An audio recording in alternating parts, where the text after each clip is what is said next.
What's up, dudes? Max here. So the time has finally come. The review embargo on many of the Xbox One launch titles has been lifted, and that includes Killer Instinct.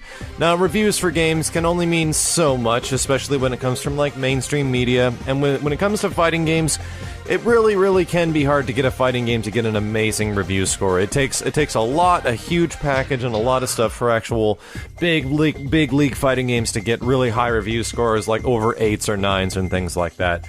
So I wasn't expecting much from Killer Instinct's reviews when they eventually were to pop up this morning, although I have been pretty damn surprised by what has happened. So essentially, I was predicting that Killer Instinct was going to get approximately maybe some 5s or 6s in the long run, mostly because it has a disturbingly lack of content. Everyone knows that the game is launching for $20 with 8 characters. Story mode is not ready yet. There's some online features that are still to be added and stuff like that. So there's still a lot that's going to be coming, even though I know how much fun the game is personally. I will be making a personal review for myself a bit later, which will be much more subjective to, like, the fighting game aspect of Killer Instinct.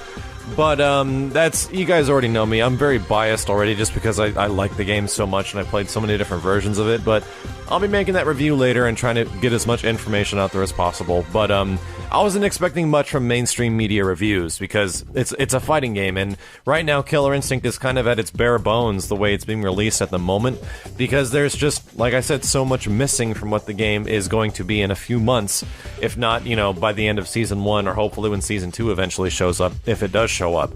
And, well, what has happened is something that was striking and, like I said, surprising to all regards. Killer Instinct right now is getting a lot of 8s, and it's getting some 8.5s, and it's getting a few 7s, and it's gotten like 1 or 2 like 6s. And the biggest thing right now that is the downfall of the game is the fact that, yeah, it's lacking content. It's lacking the modes and stuff like that that everyone really likes, and that gives fighting games really good reviews. Like, the reason most of the NetherRealm games review so well is because they have, like, a ton of content, and as far as single player, and if you're a guy that doesn't actually like playing people in a fighting game, which seems really weird, but a lot of people don't, and they just want to use their character to beat each other up, then that exists with, like, offline, and you can just play different modes and stuff like that, and that'll actually give a fighting game really good reviews. And in this case, somehow Killer Instinct, just off the merit of it just being a solid as hell fighting game in itself alone, is justifying the game to be worth an 8.5, an 8, like, it's getting a lot of 8s in a lot of different places, and a lot of, like, 7.5s from other places as well. It's actually, it really goes to show that the game is really designed to have people to be pulled into it. Like, maybe these reviewers and some of these guys are experiencing that Killer Instinct itch that I've been talking about a bit, that this drive you have to just keep playing and just to keep going, and hopefully these reviewers have played like human opponents, because that's when you really feel it, when you actually play people, and oh my god, man, you just don't want to stop.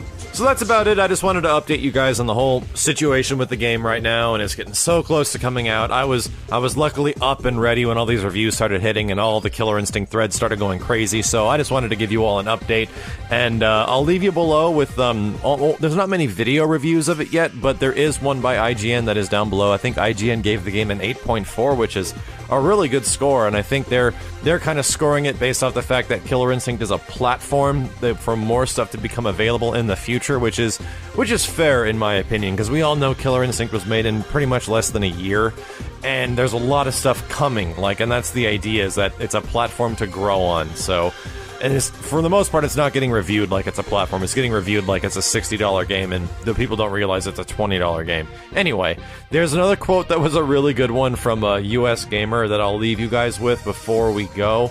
The final paragraph from US Gamer reads, "Minor nitpicks aside, Killer Instinct is an amazing game for $20. The character count leaves a little bit to be desired, but for the price, you can't complain too much. If you get the $40 version, you get the original Classic Arcade, but no online play for it at the moment. If the game had 24 characters, a story mode, and was priced at $60, it would be a system seller for the Xbox One. Even as what is essentially an Xbox One live arcade game, Killer Instinct is one of the best titles on the Xbox One, and will only be improving as more characters are added.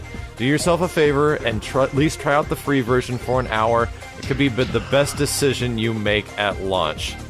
And that sounds pretty freaking good to me. My name is Max, thank you guys very much for watching, and I'll see you next time.